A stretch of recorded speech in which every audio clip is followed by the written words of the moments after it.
ओम शांति। अव्यक्त मुरली। डेट है 24/1/1970। मुरली का टाइटल ब्राह्मणों का मुख्य धंधा समर्पण करना और कराना। अपने जीवन की नैया किसके हवाले की है? शिव बाबा की। श्रीमत पर पूर्ण रीति से चल रहे हो। श्रीमत पर चलना अर्थात हर कर्म में अलौकिकता लाना। शिव बाबा के वर्षे का पूरा अधिकारी अपने को समझते हो। जो वर्षे के अधिकारी बनते हैं उन्हों का सर्व के ऊपर अधिकार होता है। वह कोई भी बात के अधीन नहीं होते। अगर अधीन होते हैं देह के संबंधियों व देह के कोई भी वस्तुओं से, तो ऐसे अधीन होने वाले अधिकारी नहीं हो सकते। अधिकारी अधीन नहीं होते हैं।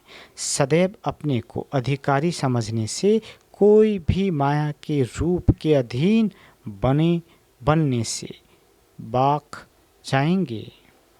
हमेशा ये चेक करना कि अलौकिक कर्म कितने किए हैं और लौकिक कर्म कितने किए हैं। अलौकिक कर्म औरों को अलौकिक बनाने की प्रेरणा देंगे। सभी ने ये लक्ष्य रखा है कि हम सभी ऊंचे ते ऊंचे बाप के बच्चे ऊंचे ते ऊंचा राज्य पद प्राप्त करेंगे। वह जो मिलेगा वही ठीक है। जब ऊंचे से ऊंचे बाप के बच्चे हैं तो लक्ष्य भी ऊंचा रखना है। जब अविनाशी आत्मिक स्थिति में रहेंगे तभी अविनाशी सुख की प्राप्ति होगी। आत्मा अविनाशी है ना। मधुवन में आकर मधुवन के वरदान को प्राप्त किया। वरदान बिगर मेहनत के सहज ही मिलता है। अव्यक्ति स्थिति में अव्यक्ति आनंद, अव्यक्ति स्नेह, अव्यक्ति शक्ति, इन सभी की प्राप्ति सहज रीति होती है। तो ऐसा वरदान सदैव कायम रहे, इसकी कोशिश की जाती है। सदैव वरदानों की याद में रहने से ये वरदान अविनाशी रहेगा। अगर वरदाता को भूले तो वरदान भी खत्म। इसलिए वरदाता को कभी अलग नहीं करना। वरदाता साथ है तो वरदान भी साथ है। सारी सृष्टि में सभी से प्रिय वस्तु शिव बाबा है। वही है तो उनकी याद भी स्वतः ही रहनी चाहिए। जबकि है ही प्रिय, मैं प्रिय एक, तो फिर उनकी याद भूलती क्यों? जरूर और कुछ याद आता होगा। कोई भी बात बिना कारण के नहीं होती। स्मृति विस्मृति का भी कारण है। विस्मृति के कारण प्रिय वस्तु दूर हो जाती है। विस्मृति का कारण है अपनी कमजोरी। जो श्रीमत पर मिलती है उन पर पूरी रीति से न चलने कारण कमजोरी आती है और कमजोरी के कारण विस्मृति होती है। विस्मृति में प्रिय वस्तु भूल जाती है। इसलिए सदैव कर्म करने के पहले श्रीमत की स्मृति रख फिर हर कर्म करो, तो फिर वह कर्म श्रेष्ठ होगा। श्रेष्ठ कर्म से श्रेष्ठ जीवन स्वतः ही बनती है। इसलिए हर कार्य के पहले अपनी चेकिंग करनी है। कर्म करने के बाद चेकिंग करने से जो उल्टा कर्म हो गया उसका तो विक्रम बन गया। इसलिए पहले चेकिंग करो फिर कर्म करो। ईश्वरीय पढ़ाई बहुत सहज और सरल रीति किसको देने का तरीका आता है? 1 सेकंड में किसको बाप का परिचय दे सकते हो? जितना औरों को परिचय देंगे उतना ही अपना भविष्य प्रारब्ध बनाएंगे। यहाँ देना और वहाँ लेना तो गोया लेना ही है। जितना देते रहो उतना समझो हम लेते हैं। इस ज्ञान का भी प्रत्यक्ष फल और भविष्य के प्रारब्ध प्राप्ति का अनुभव करना है। वर्तमान की प्राप्ति के आधार पर ही भविष्य को समझ सकते हो। वर्तमान अनुभव भविष्य को स्पष्ट करता है। अपने को किस रूप में समझकर चलते हो? मैं शक्ति हूँ, जगत की माता हूँ, ये भावना रहती है। जो जगत माता का रूप है उसमें जगत के कल्याण का रहता है। शिव शक्ति रूप में कोई भी कमजोरी नहीं रहेगी। तो मैं जगत माता हूँ और शिव शक्ति हूँ, ये दोनों रूप स्मृति में रखना, तब माया जीत बनेंगे और विश्व के कल्याण की भावना से कई आत्माओं के कल्याण के निमित्त बनेंगे। नष्टो महासंबंध से वह अपने शरीर से बने बने हो। नष्टो मोहा की लास्ट स्टेज कहाँ तक है? जितना नष्टो मोहा बनेंगे उतना स्मृति रूप बनेंगे। तो स्मृति को सदा कायम रखने के लिए साधन है नष्टो मोहा बनना। नष्टो मोहा बनना सहज है व मुश्किल है। जब अपने आप को समर्पण कर देंगे तो फिर सभी सहज होगा। अगर समर्पण न करके अपने ऊपर रखते हो तो मुश्किल भासता है। सहज बनाने का मुख्य साधन है समर्पण करना। बाप को जो चाहिए वो करावे। जैसे मशीन होती है, उन द्वारा सारा कारखाना चलता है। मशीन का काम है कारखाने को चलाना, वैसे हम निमित्त है, चलाने वाला जैसे चलावे। हमको चलना है, ऐसा समझने से मुश्किलात फील नहीं होगी। यह स्थिति दिन प्रतिदिन परिपक्व करनी है। इस मुख्य बात पर अटेंशन रखना है। जितना स्वयं को समर्पण करते हैं बाप के आगे, उतना ही बाप भी उन बच्चों के आगे समर्पण होते हैं। अर्थात जो बाप का खजाना है वो स्वतः ही उनका बन जाता है। जो गुण अपने में होता है वो किसको देना मुश्किल क्यों? समर्पण करना और कराना यही ब्राह्मणों का धंधा है। जो है ही ब्राह्मणों का धंधा, तो ब्राह्मणों के सिवाय और कौन जानेंगे। जैसे बाप थोड़े में राजी नहीं होता, बच्चों को भी थोड़े में राजी नहीं होना है। निश्चय की निशानी क्या है? विजयी। जितना निश्चय होंगे उतना ही सभी बैटन में विजयी होंगे। निश्चय की कभी हार नहीं होती। हार होती है तो समझना चाहिए कि निश्चय की कमी है। निश्चय विजयी रत्नों में से हम एक रत्न है, ऐसे अपने को समझना है। विघ्न तो आएंगे, उन्हों को खत्म करने की युक्ति है। सदैव समझो कि ये पेपर है, अपनी स्थिति की परख ये पेपर कराता है। कोई भी विघ्न आए तो उनको पेपर समझ पास करना है, बात को नहीं देखना है। लेकिन पेपर समझना है। पेपर में भी भिन्न भिन्न क्वेश्चन होते हैं, कभी मनसा का, कभी लोकलाज का, कभी देशवासियों का क्वेश्चन आएगा, परंतु इसमें घबराना नहीं है, गहराई में जाना है। वातावरण ऐसा बनाना चाहिए जो न चाहते भी कोई खींच आए। जितना खुद अव्यक्त वायुमंडल बनाने में बिजी रहेंगे उतना स्वतः सभी होता रहेगा। जैसे रास्ते जाते हो, खुशबू भी न चाहते हुए खींचेगी। जो लक्ष्य रखा जाता है उसको पूर्ण करने के लिए ऐसे लक्षण भी अपने में भरने हैं। ढीले कोशिश वाले कहाँ तक पहुँचेंगे? कोशिश शब्द ही कहते रहेंगे तो कोशिश में ही रह जाएंगे। एम तो रखना है कि करना ही है। कोशिश अक्षर कहना कमजोरी है। कमजोरी को मिटाने के लिए कोशिश शब्द को मिटाना है। निश्चय से विजयी हो जाती है। संशय लाने से शक्ति कम हो जाती है। निश्चय बुद्धि बनेंगे तो सभी का सहयोग भी मिलेगा। कोई भी कार्य करना होता है तो सदैव यही सोचा जाता है कि मेरे बिना कोई कर नहीं सकता, तभी सफलता होती है। आज से कोशिश अक्षर खत्म करो। मैं शिव शक्ति हूँ। शिव शक्ति सभी कार्य कर सकती है। शक्तियों की शेर पर सवारी दिखाते हैं।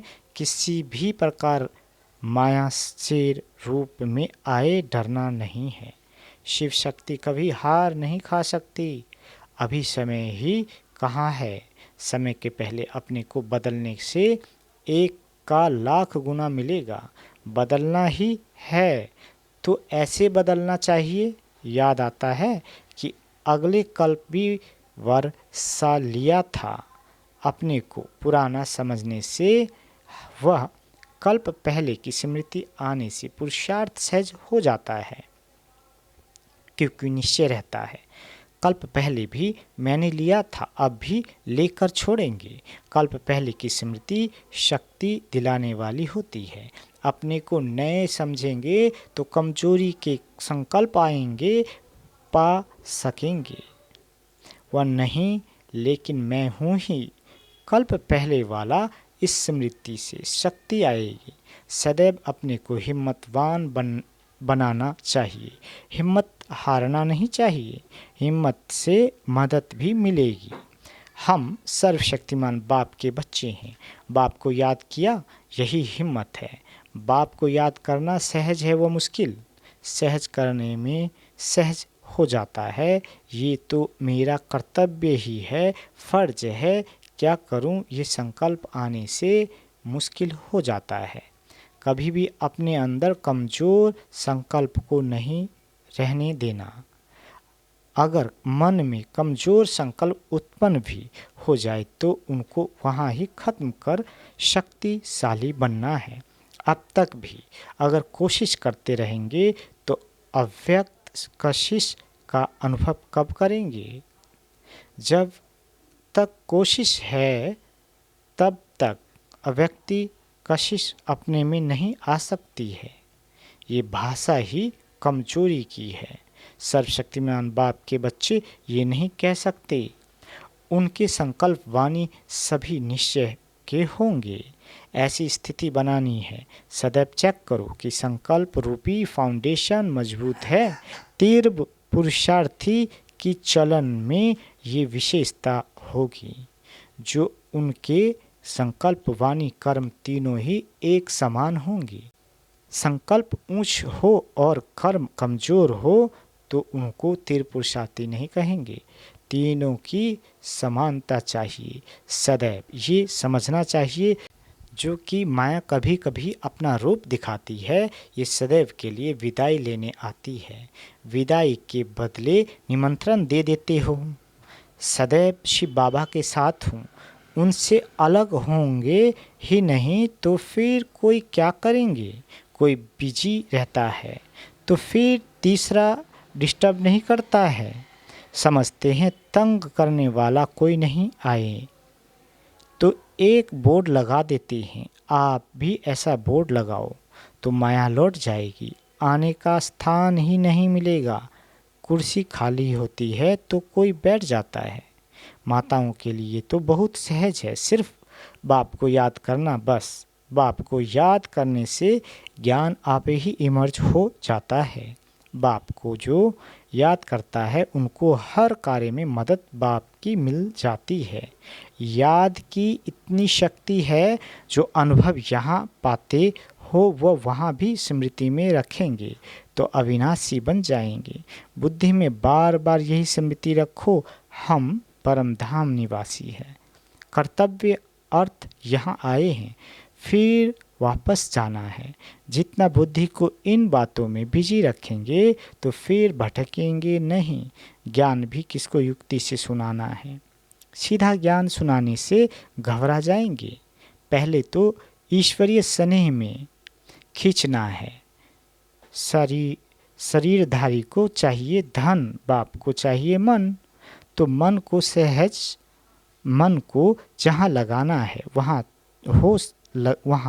तो लगा रहे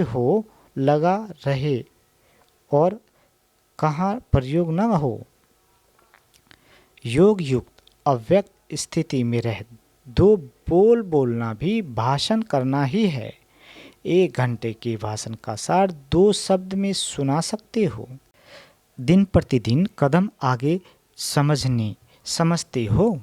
ऐसे भी नहीं सोचना कि अभी समय पड़ा है, पुरुषार्थ कर लेंगे, लेकिन समय के पहले समाप्ति करके और इस स्थिति का अनुभव प्राप्त करना है। अगर समय आप अपने पर इस स्थिति का अनुभव करेंगे तो समय के साथ स्थिति भी बदल जाएगी। समय समाप्त तो फिर अव्यक्त स्थिति का अनुभव भी समाप्त हो, दूसरा पार्ट आ जाएगा। इसलिए पहले से ही अव्यक्त स्थिति का अनुभव करना है।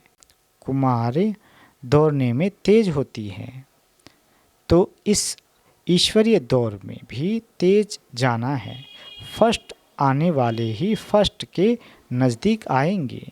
जैसे साकार फर्स्ट गया ना, लक्ष्य तो ऊंचा रखा ना। लक्ष्य संपूर्ण है तो पुरुषार्थ भी संपूर्ण करना है, तभी संपूर्ण पद मिल सकता है। संपूर्ण पुरुषार्थ अर्थात सभी बातों में अपने को संपन्न बनाना। बड़ी बात तो है नहीं, जानने के बाद याद करना मुश्किल होता है। क्या जानने को ही नॉलेज कहा जाता है। अगर नॉलेज लाइट और माइट नहीं है तो वह नॉलेज ही किस काम की। उनको जानना नहीं कहा जाएगा। यही जानना और करना एक है, और में जानने और करने में फ़र्क होता है। नॉलेज वह चीज़ है जो वह रूप बना देती है। ईश्वरीय नॉलेज क्या रूप बनाएगी? ईश्वरीय स्थिति। तो ईश्वरीय नॉलेज लेने वाले ईश्वरीय रूप में क्यों नहीं आएंगे? थ्योरी और चीज़ है। जानना अर्थात बुद्धि में धारण करना और चीज़ है। धारणा से कर्म ऑटोमेटिकली हो जाता है। धारणा का अर्थ ही है उस बात को बुद्धि में समाना। जब बुद्धि में समा जाते हैं तो फिर बुद्धि के डायरेक्शन अनुसार कर्मेंद्रियां भी वह करती है। नॉलेजफुल बाप के हम बच्चे हैं और ईश्वरीय नॉलेज की लाइट विघन लाइट माइट हमारे साथ है, ऐसे समझकर चलना है। नॉलेज सिर्फ सुनना नहीं लेकिन समाना है। भोजन खाना और चीज़ है, हजम करना और चीज़ है। खाने से शक्ति नहीं आएगी, हजम करने से शक्ति कहाँ से आ सकती है? खाए हुए भोजन को हजम करने से ही शक्ति रूप बनता है। शक्तिवान बाप के बच्चे और कुछ कर ना सके, ये हो सकता है? नहीं तो बाप के नाम को भी शर्माते हैं। सदैव यही एम रखनी चाहिए, हम ऐसा कर्म करें जो मिसाल बन दिखाएं। इंतज़ार में नहीं रहना है लेकिन एग्जाम्पल बनना है। बाप एग्जाम्पल बना रहे हैं। अपने घर में आए हो, ये समझते हो? जब कोई भटका हुआ अपने घर पहुंच जाता है तो जैसे विश्राम मिल जाता है, तो यहाँ विश्राम की भासना आती है। स्थान मिलने से विश्राम की स्थिति हो जाती है। सदैव विश्राम स्थिति में समझो। भल कार्य अर्थ जाओ तो भी ये स्थिति का अनुभव साथ ले जाना। इसको साथ रखेंगे तो फिर कितना भी कार्य करते हुए स्थिति विश्राम की रहेगी।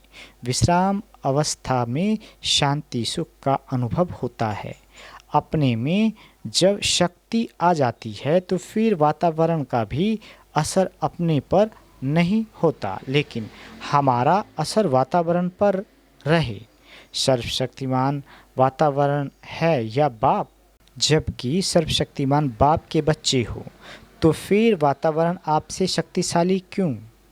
अपनी शक्ति भूलने से ही वातावरण का असर होता है।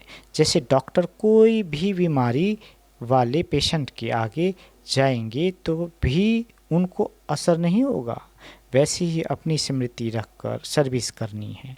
ये अपने में शक्ति रखो कि हमें वातावरण को बनाना है, ना कि वातावरण हमको बनावे। युगल होते हुए भी अकेली आत्मा की स्मृति में रहते हो। आत्मा अकेली है ना। अगर आत्मा को संबंध में लाना भी है तो किसके? सर्व संबंध किससे है? एक से।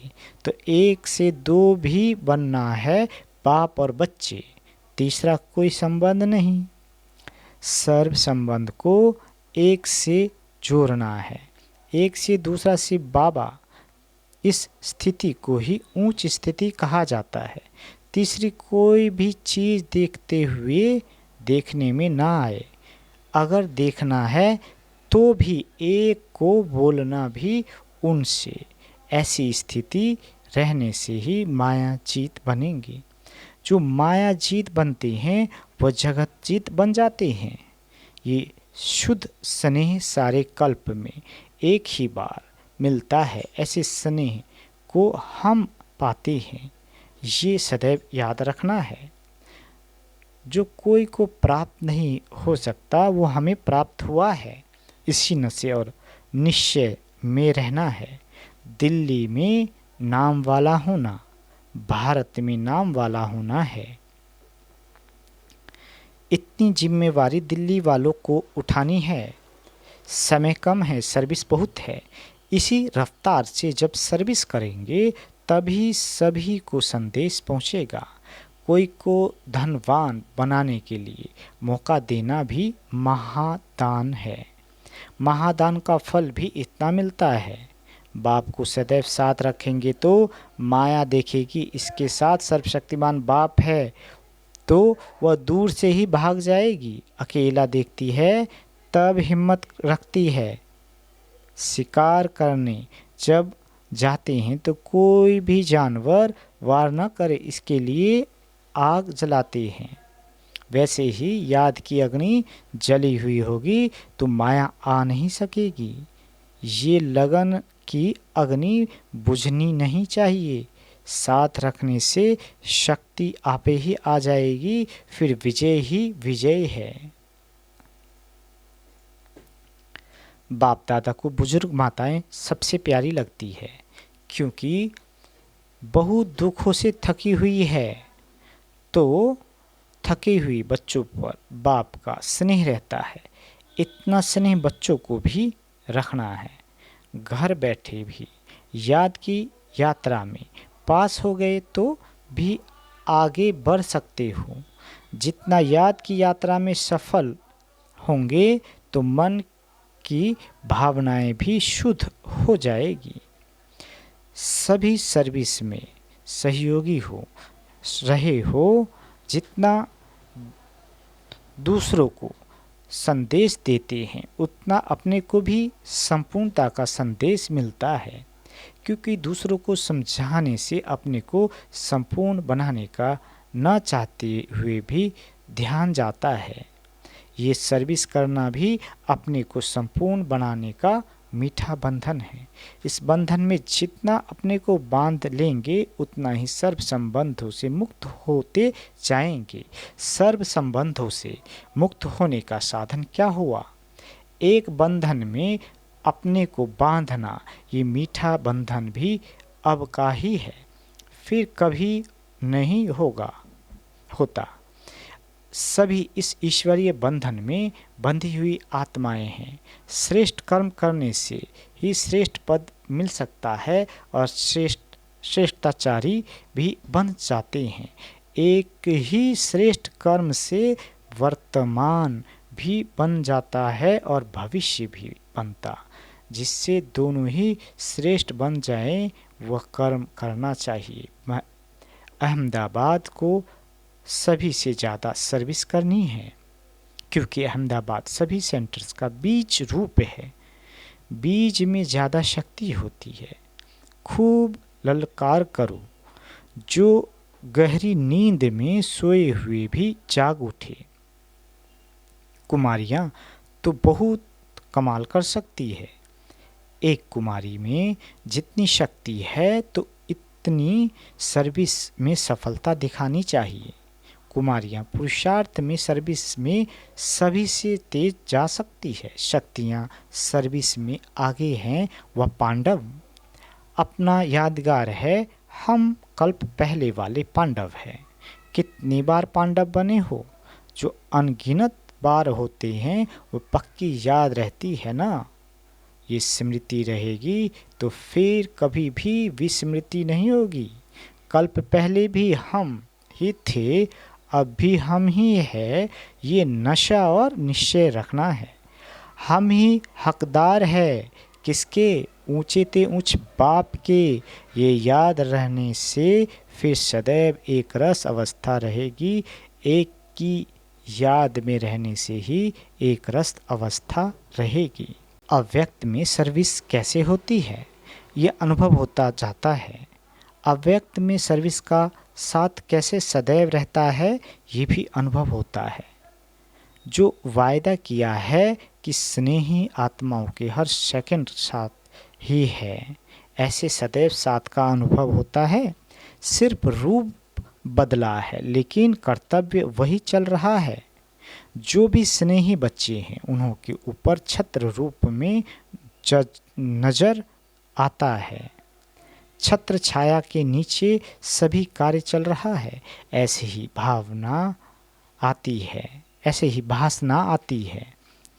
व्यक्त से अव्यक्त, अव्यक्त से व्यक्त में आना, ये सीढ़ी उतरना और चढ़ना जैसे आदत पड़ गई है। अभी अभी वहाँ, अभी अभी यहाँ।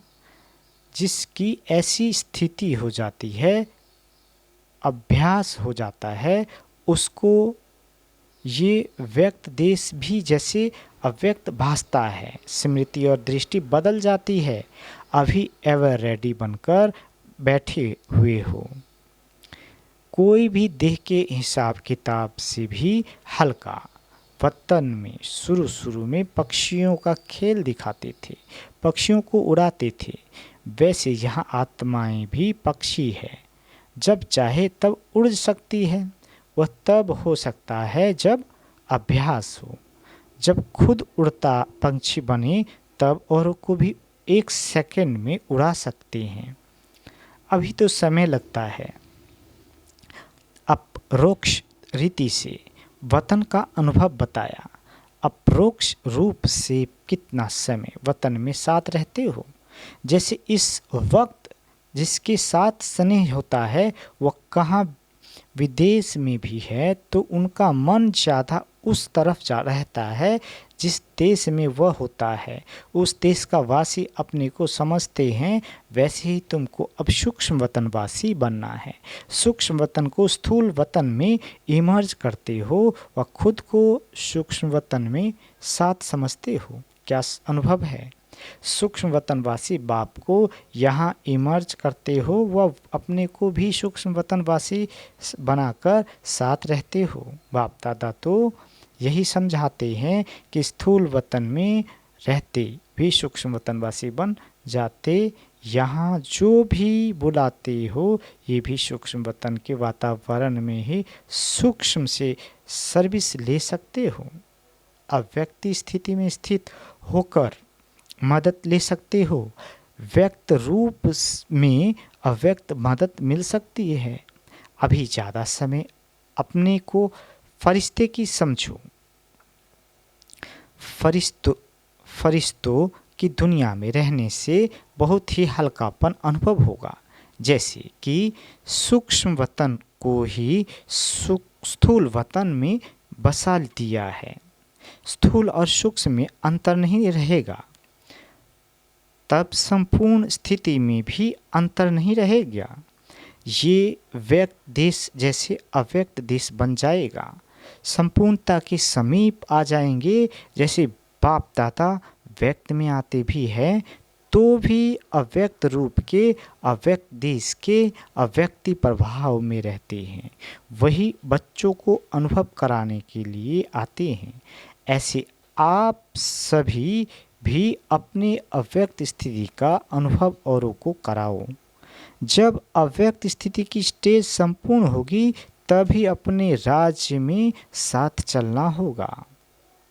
एक आँख में अव्यक्त संपूर्ण स्थिति, दूसरी आँख में राज्य पद ऐसी ही स्पष्ट देखने में आएगी जैसे साकार रूप में दिखाई पड़ता है।